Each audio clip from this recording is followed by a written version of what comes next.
नमस्कार साथियों, मैं नितेश पाल एनजीसीआई के डिजिटल लर्निंग प्लेटफॉर्म पे एक बार फिर से आप सभी का स्वागत करता हूं। बच्चों, class 12 lecture on going continue हम चला रहे हैं। मैग्नेटिज्म तक हम आ गए थे। लास्ट लेक्चर तक हमने इलेक्ट्रोस्टैटिक और मैग्नेटिज्म दोनों में एक चार्ट से डिफरेंस क्रिएट करके हमने ये समझा कि किस तरह से इलेक्ट्रोस्टैटिक यदि हमें बहुत अच्छी तरह से क्लियर है तो हम लगभग 70% मैग्नेटिज्म के टॉपिक्स जो है और उनके फॉर्मूले जो हैं वो बहुत अच्छी तरह से लर्न कर सकते हैं बड़ी आसानी से। ठीक है, बिकॉज चार्जेस के कारण इलेक्ट्रोस्टैटिक में जो क्वांटिटी जो फॉर्मूले हम पढ़ते हैं वो सेम क्वांटिटी सेम फॉर्मूले वो लगभग किस में आते हैं, मैग्नेटिज्म में आते हैं। ठीक है, डायपोल मोमेंट हमने पढ़ लिया था, हमने जो है मैग्नेटिक फील्ड का फॉर्मूला पढ़ लिया था, कूलम्स लॉ हमने पढ़ लिया था। When magnetic dipole is placed in uniform magnetic field तो कितनी क्वांटिटीज के फॉर्मूले हो सकते हैं, क्या जीरो होगा, क्या इफेक्ट पड़ेगा, क्या एक्सियल होगा, क्या इक्वेटोरियल होगा, सारे डिफरेंसेस हमने क्लियर कर लिए थे। मैग्नेटिज्म का लास्ट सेगमेंट जो है वो आज मैं लेकर के आया हूं। आज अपन मैग्नेटिज्म चैप्टर को कंप्लीट करेंगे। नेक्स्ट लेक्चर से हम इलेक्ट्रोमैग्नेटिक इंडक्शन का डिस्कशन जो है वो स्टार्ट करेंगे। ठीक है, आखिरी टॉपिक मैग्नेटिज्म का उस पर जाने से पहले हम कुछ छोटी मोटी डेफिनेशन जो है वो हम क्लियर कर लेते हैं ताकि हमें ये लास्ट टॉपिक समझने में हेल्प मिल जाए। ठीक है, मैं वापस आऊंगा इस चार्ट पर। पहले अपन ये देखो, इसमें कुछ डेफिनेशन क्लियर करें। जैसे मान लीजिए मैं सबसे पहले डिस्कस करता हूं मैग्नेटिक फ्लक्स। ठीक, जल्दी क्लियर करता हूं। ठीक, मैग्नेटिक फ्लक्स डिनोट करते हैं फाई से। ठीक, जब किसी मैग्नेटिक सब्सटेंस को यूनिफॉर्म मैग्नेटिक फील्ड के अंदर रखते हैं तो आप ये पाएंगे कि उस मैग्नेटिक सब्सटेंसेस के अंदर से भी मैग्नेटिक फील्ड लाइन जो है वो पास आउट होना स्टार्ट हो जाएगी। ठीक, अब इसमें मैग्नेटिक फ्लक्स क्या है? तो magnetic flux is the strength of magnetic field lines passing normally through a conductors. Magnetic flux is the measure of strength of magnetic field passing normally through a conductor. भाई, अगर आप किसी magnetic substance को uniform magnetic field के अंदर रखते हैं तो कितनी ज्यादा से ज्यादा या कितनी स्ट्रॉन्ग से स्ट्रॉन्ग मैग्नेटिक फील्ड लाइंस उस सब्सटेंस से पास आउट होगी, इस बात की जानकारी हमें कौन देता है? Magnetic flux. जितनी ज्यादा से ज्यादा फील्ड लाइंस पास आउट होंगी मैग्नेटिक फ्लक्स की वैल्यू उतनी ज्यादा से ज्यादा मानी जाएगी, और जितनी कम से कम फील्ड लाइंस पास आउट होंगी मैग्नेटिक फ्लक्स की वैल्यू उतनी कम से कम मानी जाएगी। तो फील करने लायक डेफिनेशन जो है मैग्नेटिक फ्लक्स की वो यही है कि it is the measure of strength of magnetic field passing normally through a conductor. अब सवाल उठ रहा, सर कैलकुलेट कैसे किया जाए? तो कैलकुलेशन अगर फाइंड करना है तो एक छोटा सा आप डायग्राम देखें। मान लो मेरे पास एक डिस्क है और उस डिस्क को मैं ऑब्लिकली कुछ इस तरीके से यूनिफॉर्म मैग्नेटिक फील्ड के अंदर रख देता। ठीक, और मैं ये पाता हूं कि अगर मैं इसको ऑब्लिकली इस तरीके से यूनिफॉर्म मैग्नेटिक फील्ड के अंदर रखता हूं तो मैं ये पाता हूं कि इस डिस्क या इस कंडक्टर की सरफेस से भी फील्ड लाइन जो है वो पास आउट होना स्टार्ट हो जाती है। ये आपकी मैग्नेटिक फील्ड हो गई। ठीक, पूरी डिस्क का टोटल एरिया ए ले लेते हैं, राइट है। एक छोटा सा सेगमेंट अगर मैं कंसीडर करूं तो ये डिस्क का मान लीजिए मैंने एक छोटा सा एरिया कंसीडर करा। ठीक, इस पर्टिकुलर पॉइंट पर यदि मैं इस एरिया वेक्टर की डायरेक्शन को देखूंगा तो ये डिस्क एसी नहीं रखी है, ये डिस्क एसी रखी है। तो इसका ये जो एरिया का वेक्टर नॉर्मल जो होगा वो कुछ इस डायरेक्शन में बनता हुआ नजर आएगा, डी ए। ठीक, आप चित्र में देख रहे हैं कि मैग्नेटिक फील्ड और एरिया वेक्टर दोनों के बीच का एंगल कितना है? थीटा है। ठीक है, तो कैलकुलेशन हम इस फॉर्मूले के हिसाब से करेंगे कि पास होने वाली मैग्नेटिक फील्ड और एरिया वेक्टर दोनों का जो डॉट प्रोडक्ट होगा यही क्या कहलाएगा? मैग्नेटिक फ्लक्स कहलाएगा। D phi will be equals to the dot product of magnetic field lines, the dot product of magnetic field lines passing through a conductor and area vector of the conductor. So d phi will be equals to b dot d.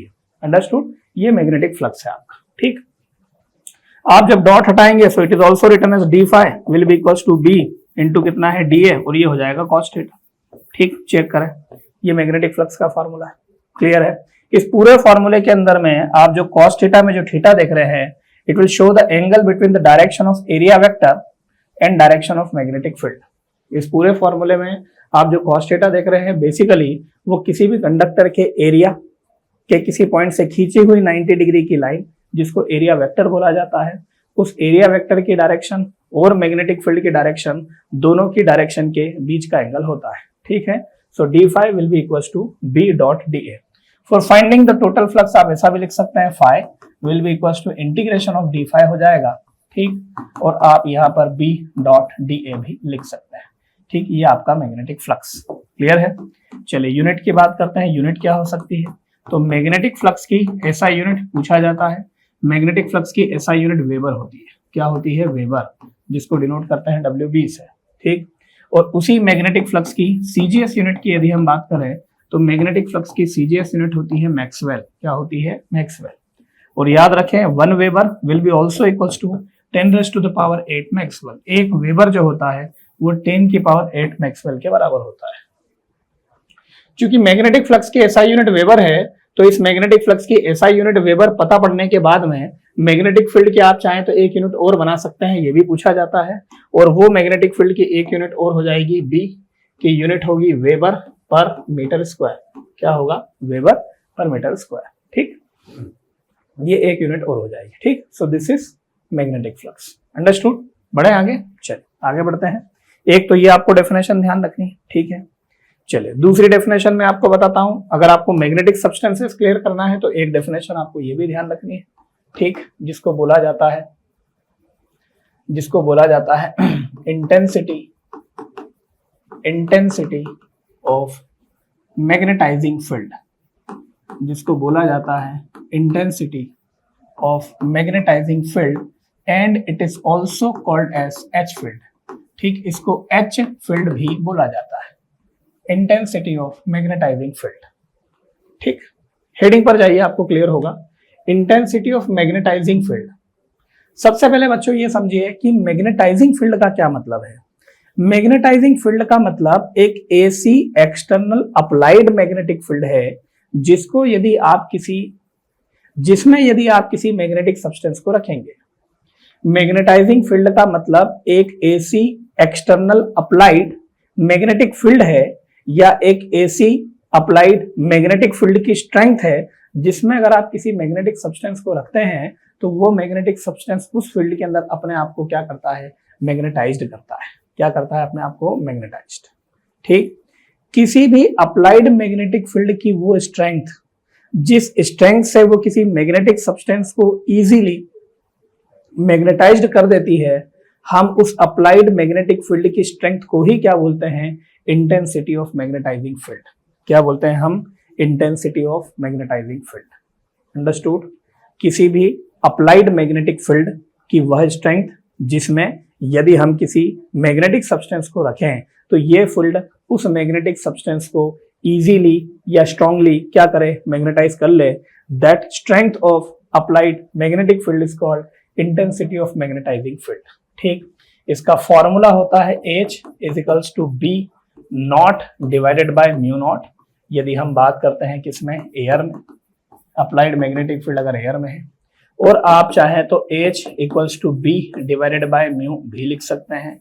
ये हम बात कर सकते हैं काय में? किसी medium में। यदि आप अप्लाइड मैग्नेटिक फील्ड एयर में लगा रहे हैं तो B not bye mu not हो जाएगा, ठीक। परमिटिविटी ऑफ फ्री स्पेस या फिर एयर हो जाएगा। यदि आप अप्लाइड मैग्नेटिक फील्ड को मीडियम में डिस्कस कर रहे हैं तो mu denoted the permeability of medium, ठीक। दोनों फॉर्मूले लगभग एक ही बात है, केवल और केवल मीडियम का डिफरेंस है। एयर में बात करेंगे तो ऊपर वाला, अदरवाइज नीचे वाला फार्मूला, ठीक है। यूनिट की बात करते हैं। इसकी यूनिट लास्ट ईयर CUT में पूछी हुई थी। इसकी यूनिट होती है एम्पियर पर मीटर। क्या होती है unit? Ampere per metre. Understood? तो ये रहा इंटेंसिटी ऑफ मैग्नेटाइजिंग फील्ड। ये डाटा, ये जो एच फील्ड है, ये हमने उस सब्सटेंस या उस चीज के लिए पढ़ा है, उस फील्ड के लिए पढ़ा है जिसमें रखकर किसी मैग्नेटिक सब्सटेंस को मैग्नेटाइज किया जा सकता है। ध्यान रखें, अप्लाइड मैग्नेटिक फील्ड की बात हो रही है, ठीक है। इसी से मिलती जुलती एक डेफिनेशन और होती है जिसको बोला जाता है इंटेंसिटी, जिसको बोला जाता है इंटेंसिटी ऑफ मैग्नेटाइजेशन, ठीक। Intensity of magnetisation of any substance. Intensity of magnetisation of any substance. Intensity of magnetization of any substance. Sometimes it will be denoted by I or sometimes it will be denoted by capital M। अब यहाँ बच्चों को थोड़ा confusion होता है कि sir ये I से डिनोट कर रहे हैं, वहां तक तो ठीक है, बिकॉज इंटेंसिटी की जो स्पेलिंग है वो आई से स्टार्ट होती है, बट कैपिटल एम जो है वो मैग्नेटिक डायपोल मोमेंट भी डिनोट करता है, तो फिर यहाँ तो कंफ्यूजन होगा। तो बच्चों ये जब क्वेश्चन आएगा परीक्षा में तो आपको थोड़ा सा ध्यान रखना पड़ेगा, ठीक है, कि भाई कैपिटल एम जो है मैग्नेटिक डायपोल मोमेंट की बात करेगा तो जो भी फॉर्मूला लिखा हुआ है उसमें कैपिटल एम का मतलब मैग्नेटिक डायपोल मोमेंट ही होगा।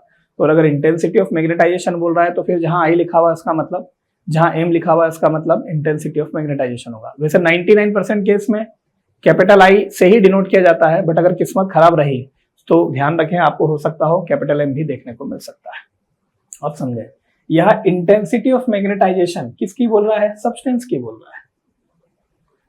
अब मान लो कि मैंने किसी एक्सटर्नल मैग्नेटिक फील्ड के अंदर किसी मैग्नेटिक सब्सटेंस को डाला, मतलब ये जो हमने पढ़ा था इंटेंसिटी ऑफ मैग्नेटाइजिंग फील्ड, ये हम किसी एक्सटर्नल मैग्नेटिक फील्ड के लिए पढ़ रहे थे जो किसी मैग्नेटिक सब्सटेंस को मैग्नेटाइज्ड करती है।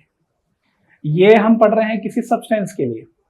किसी भी सब्सटेंस की वो स्ट्रेंथ, जिस स्ट्रेंथ से वो किसी एक्सटर्नल मैग्नेटिक फील्ड के अंदर जाकर के आसानी से और जल्दी से जल्दी अपने आप को क्या करता हो, मैग्नेटाइज्ड करता हो, that strength of substance is called intensity of magnetisation. मतलब ये मैग्नेटिक प्रॉपर्टी को प्रोड्यूस करवाने वाले थे और ये वो है जिनमें मैग्नेटिक प्रॉपर्टी प्रोड्यूस होती है। आई बात समझ में? It is the strength of any substance to produce the magnetic property, right. ये intensity of magnetisation of any substance. ठीक है, फॉर्मुलेटेड डेफिनेशन सुनते हैं।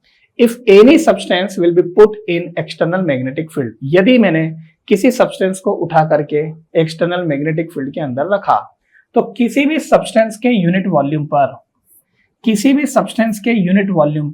प्रोड्यूस होने वाला मैग्नेटिक डायपोल मोमेंट जो होगा, मैग्नेटिक डायपोल मोमेंट प्रोड्यूस पर unit volume of a substance क्या कहलाएगा, इंटेंसिटी ऑफ मैग्नेटाइजेशन। आगे लिखता हूं मैं, ऐसा भी लिख सकते हैं, मैग्नेटिक डायपोल मोमेंट प्रोड्यूस्ड पर unit volume of a substance, ठीक। This is the basic formula for intensity of magnetisation, I equals to m by v। एक फॉर्मूला और बनाया जा सकता है, वो कैसा होगा, मैग्नेटिक डायपोल मोमेंट का फॉर्मूला होता है magnetic pole strength multiplied by L। किसी सब्सटेंस के वॉल्यूम की जगह पर उसकी एरिया इंटू लेंथ भी लिखा जा सकता है, ठीक है। जब m और v की जगह अपडेट करेंगे तो क्या हो जाएगा, ठीक है, चलिए अपडेट करते हैं। तो ये लिखा I will be equals to m की जगह क्या कर दूं, m multiplied by L, v की जगह क्या कर दूं, a मल्टीप्लाइड बाय L। अब मैं देखता हूं कि L से L क्या हो जाएगा, cancel out, then we get the another formula for intensity of magnetisation, और वो हुआ small m divided by a, magnetic pole strength produced पर unit area of a magnetic substance. कब, जब वो किसी एक्सटर्नल मैग्नेटिक फील्ड के अंदर रखा हो, ठीक।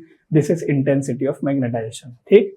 So we have two formulas for the intensity of magnetization, in which first is capital M divided by V and the second is small m divided by A. Understood? Clear है? चलिए आगे बढ़ते हैं, यूनिट देखें इसकी। Intensity of magnetisation और magnetising field बोले तो H फील्ड दोनों की यूनिट एक जैसी होती है। आप यूनिट पर जाएंगे तो इंटेंसिटी ऑफ मैग्नेटाइजेशन की भी यूनिट क्या होगी, एम्पियर पर मीटर ही होगी। क्या होगी, ampere per metre. Understood? Clear है? ध्यान रखें। चलिए अगली डेफिनेशंस पर आता हूं मैं। नेक्स्ट डेफिनेशन क्या होनी चाहिए, अगली और लास्ट डेफिनेशन है मैग्नेटिक ससेप्टिबिलिटी। नेक्स्ट है magnetic susceptibility. Magnetic susceptibility denote करते हैं, एक्स नहीं है, इसको काय बोलते हैं, काय एम से डिनोट करते हैं। किससे डिनोट करते हैं, काय एम से, मैग्नेटिक ससेप्टिबिलिटी। अब बच्चों ध्यान रखो, हम अभी जो टॉपिक पढ़ने वाले हैं मैग्नेटिक सब्सटेंसेस की कैटेगरी पढ़ने वाले हैं कि भैया मैग्नेटिक सब्सटेंस बेसिकली कितने प्रकार के होते हैं। तो आप ये देखेंगे कि मैग्नेटिक सब्सटेंस को 3 डिफरेंट कैटेगरीज में डिवाइड किया गया है।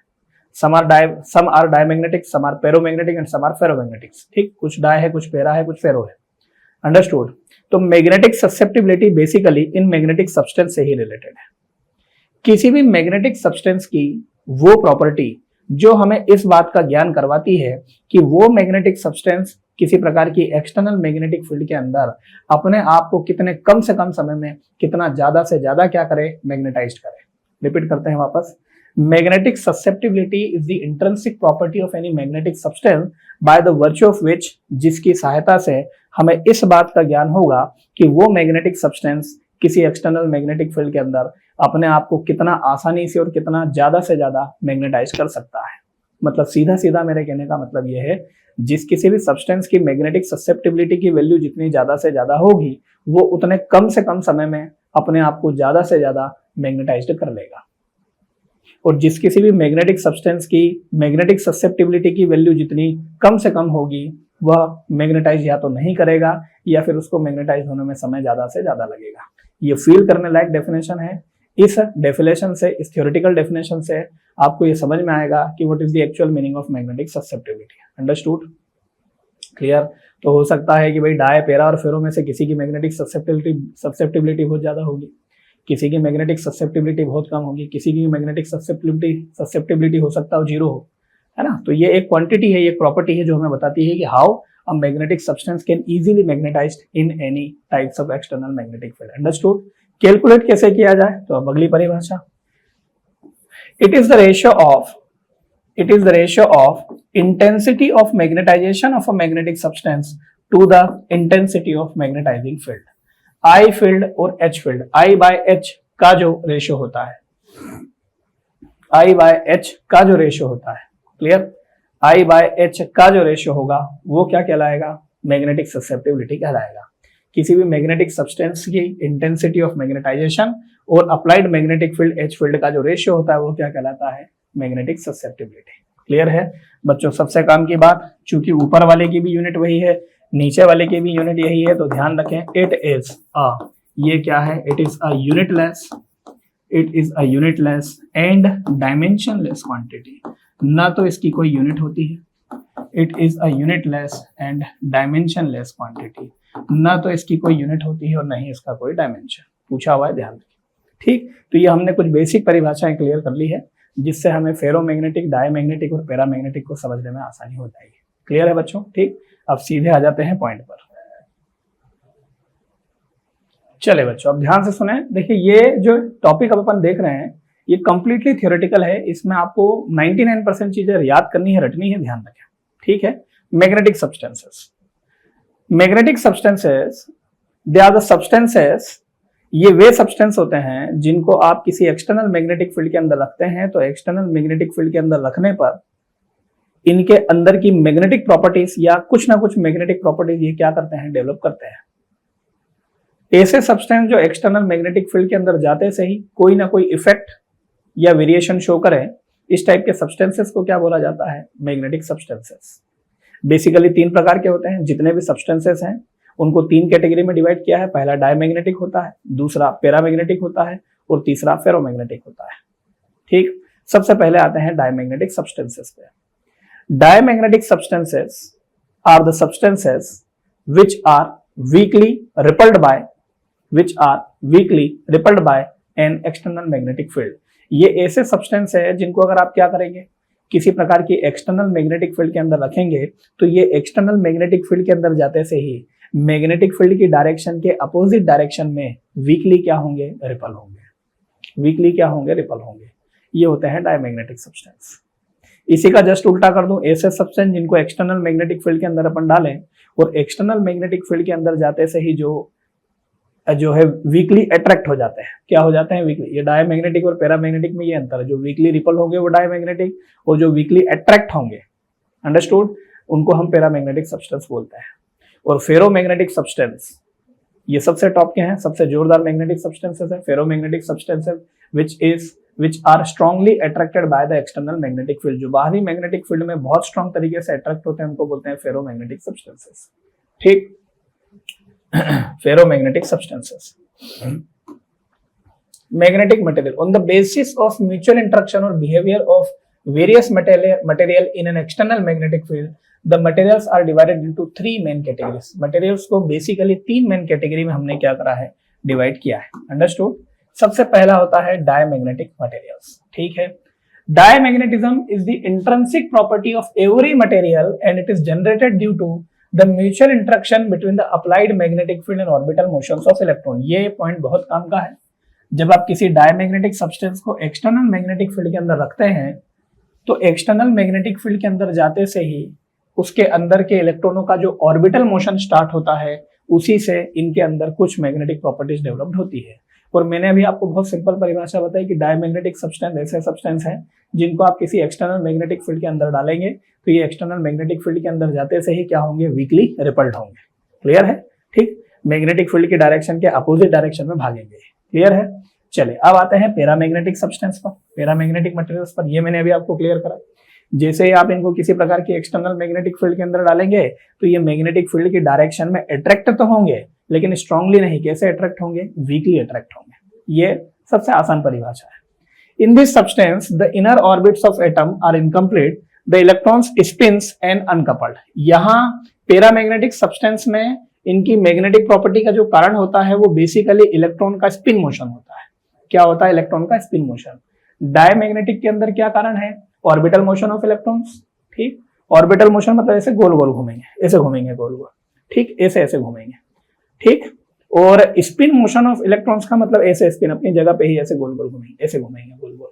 ठीक, are uncoupled consequently on applying a magnetic field the magnetic moment generated due to the spin motion align in the direction of magnetic field। ठीक, स्पिन मोशन के कारण होता है। क्लियर है? ये डायमैग्नेटिक सब्सटेंस। ठीक, चलिए और आगे बढ़ते हैं। फेरोमैग्नेटिक सब्सटेंसेस अभी मैंने आपको बताया एक्सटर्नल मैग्नेटिक फील्ड के अंदर आप जिनको डालें और डालते से ही which is they are the substance which is strongly attracted by the external magnetic field. जो मैग्नेटिक फील्ड की डायरेक्शन में बहुत स्ट्रांग तरीके से अट्रैक्ट हो जाए उनको क्या बोलेंगे? Ferromagnetic substance. ठीक, ध्यान रखें ये परिभाषा है। फेरोमैग्नेटिक सब्सटेंस के अंदर मैग्नेटिक फील्ड के प्रोड्यूस होने का कारण बहुत अलग है।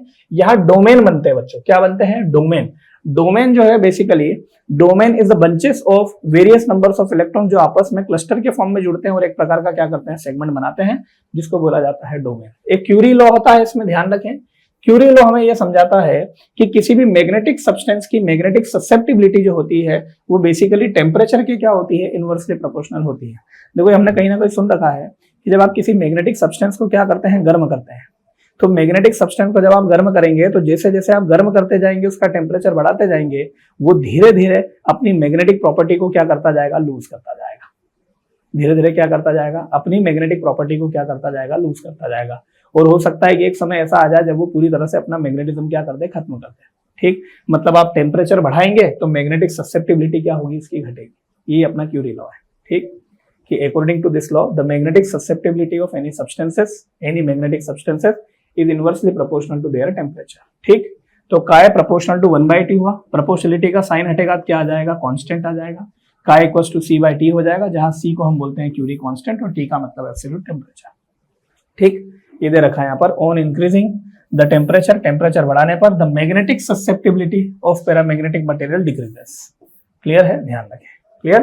फिर एक क्यूरी टेम्परेचर होता है, ये भी ध्यान रखें। क्यूरी टेम्परेचर एक ऐसा टेम्परेचर है जिसमें फेरोमैग्नेटिक सब्सटेंस जो है वो किस में बदल जाता है? पैरामैग्नेटिक सब्सटेंस में बदल जाता है। क्योंकि सबसे ज्यादा मैग्नेटिक प्रॉपर्टी होती किसकी है? फेरोमैग्नेटिक सब्सटेंस की होती है। आप उसको गर्म करना चालू करेंगे, टेम्परेचर बढ़ाना चालू करेंगे, धीरे धीरे अपने मैग्नेटिज्म को डिक्रीज करता जाएगा और डिक्रीज करते करते वो किस में बदल जाएगा? पैरामैग्नेटिज्म में बदल जाएगा। ठीक है, so Curie temperature is the temperature at which ferromagnetic substances will be completely converted to paramagnetic substances. ठीक, ये अपने को ध्यान रखना है। क्लियर है? चलिए और आगे बढ़ते हैं। ये आ गया डिफरेंसेस, ज्यादा अच्छे समझ में आएगा। ठीक, डायमैग्नेटिक, पैरामैग्नेटिक, फेरोमैग्नेटिक। ठीक, पहला पॉइंट कॉज ऑफ मैग्नेटिज्म। भैया मैग्नेटिज्म का क्या कारण है इसमें? तो मैंने अभी आपको बताया था कि डायमैग्नेटिक सब्सटेंस के अंदर इलेक्ट्रॉन का मोशन जो है वो कैसा है? इलेक्ट्रॉन ऑर्बिटल मोशन करते हैं। कैसा मोशन करते हैं? ऑर्बिटल। पैरामैग्नेटिक सब्सटेंस में वही इलेक्ट्रॉन क्या करते हैं? स्पिन मोशन करते हैं। और इनकी पिक्चर अलग है। फेरोमैग्नेटिक सब्सटेंस में बेसिकली क्या बनता है? डोमेन बनता है। क्या बनता है? डोमेन। ठीक, क्या बनता है? डोमेन।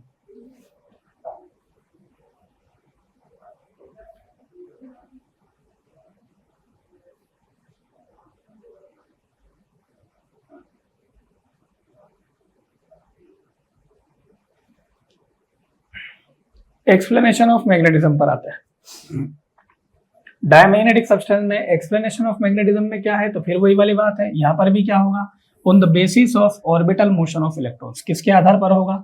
इलेक्ट्रॉन्स के ऑर्बिटल मोशन के आधार पर होगा। यहाँ क्या होगा? On the basis off spin and orbital motion of electrons. मतलब यहाँ दोनों ही आ गए हैं, बेसिकली मेनली जो है वो स्पिन मोशन होता है, कभी कभी ऑर्बिटल मोशन भी करते हैं। यहाँ केवल और केवल एक ही चीज चलेगी, डोमेन का फॉर्मेशन जो है वही रिस्पॉन्सिबल होगा। ठीक है। स्टेट ऑफ मैग्नेटाइजेशन, अभी बात हुई थी अपनी, डायमैग्नेटिक सब्सटेंस जो है ये वीकली मैग्नेटाइज्ड होते हैं, weakly repelled by magnetic field होते हैं। ठीक, so these are weakly magnetised in direction opposite to that of applied magnetic field. जैसे ही आप मैग्नेटिक फील्ड में डालेंगे तो मैग्नेटिक फील्ड की डायरेक्शन के अपोजिट डायरेक्शन में सेट होंगे और अपने आप को क्या करेंगे, वीकली मैग्नेटाइज करेंगे। इनकी पिक्चर उल्टी है पैरामैग्नेटिक की।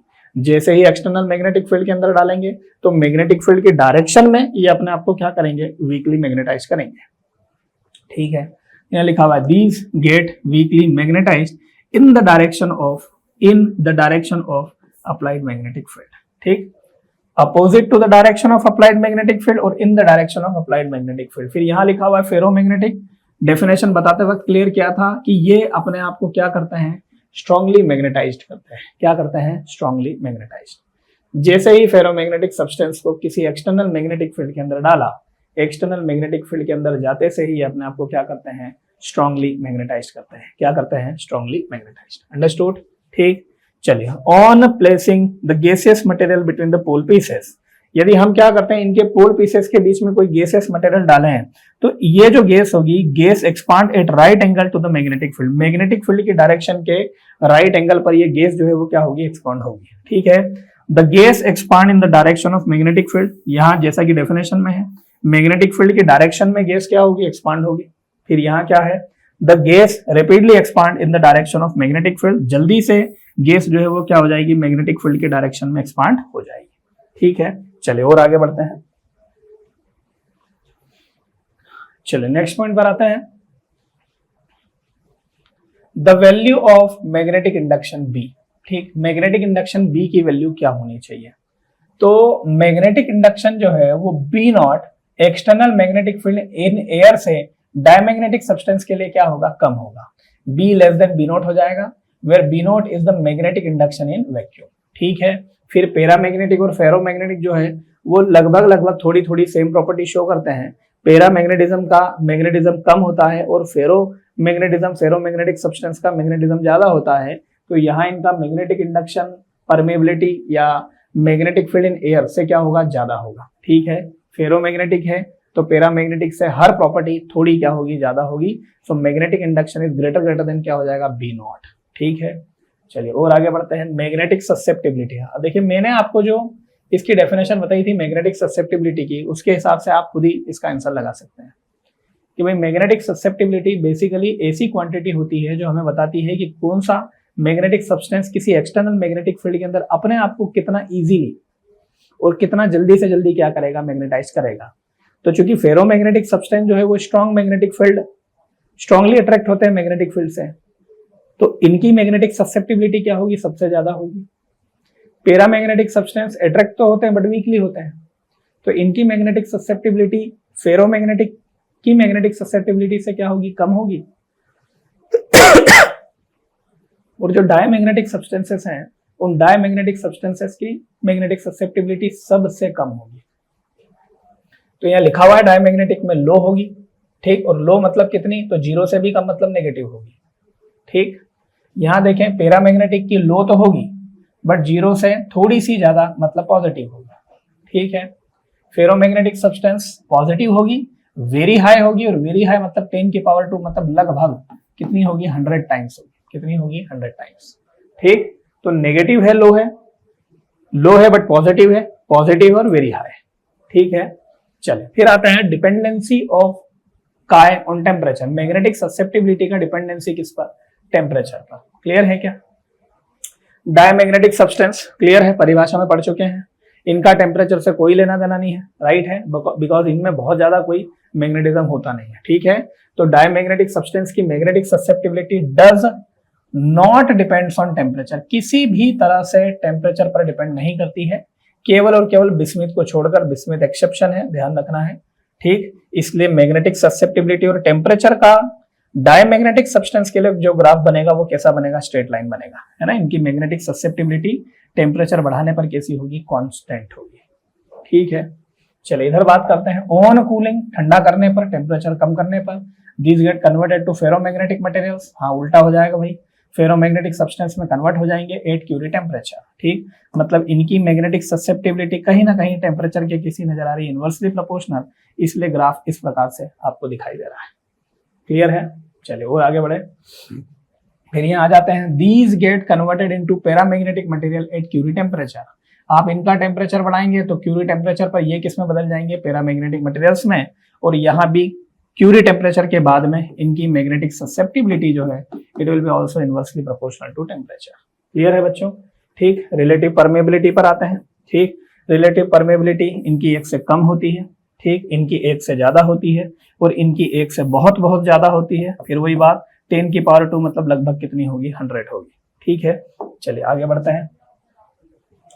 इंटेंसिटी ऑफ मैग्नेटाइजेशन पर आते हैं। किस पर आते हैं? Intensity of magnetisation. ठीक, इंटेंसिटी ऑफ मैग्नेटाइजेशन समझते हैं। ठीक, I is in a direction opposite to that of H and its value is very low। ठीक, इनकी जो इंटेंसिटी होगी परिभाषा के हिसाब से मैग्नेटिक फील्ड की डायरेक्शन के अपोजिट डायरेक्शन में होगी, और वो H से भी क्या होगी, कम होगी। अप्लाइड मैग्नेटिक फील्ड से भी क्या होगी, कम होगी, वेरी वेरी लो होगी। ठीक है, यहाँ I जो है वो H की डायरेक्शन में ही होगा बट वैल्यू इसकी भी कैसी होगी, लो होगी। यहाँ I H की डायरेक्शन में होगा बट वैल्यू कैसी होगी, वेरी हाई होगी। कैसी होगी, वैल्यू वेरी हाई। ठीक, सेम पिक्चर किसकी है, मैग्नेटिक मोमेंट की है। राधे कृष्ण। ठीक, इनका मैग्नेटिक डायपोल मोमेंट क्या होगा, वेरी लो होगा। वेरी लो मतलब लगभग 0 या 0 से भी कम मान लेते हैं। ठीक है, इनका मैग्नेटिक डायपोल मोमेंट कैसा होगा, वेरी लो होगा, मतलब 0 से थोड़ा सा ज्यादा, 1 2 4 हो सकता है। और इनका magnetic dipole moment very high होगा, लगभग 100 के आसपास होगा। ठीक है, एग्जाम्पल बच्चों, एग्जाम्पल सबसे ज्यादा काम के होते हैं, वेरी वेरी आईएमपी होते हैं, सर्वाधिक एग्जाम्पल ही पूछे जाते हैं। सबसे ज्यादा अगर कुछ पूछा जाता है तो वो है एग्जाम्पल्स।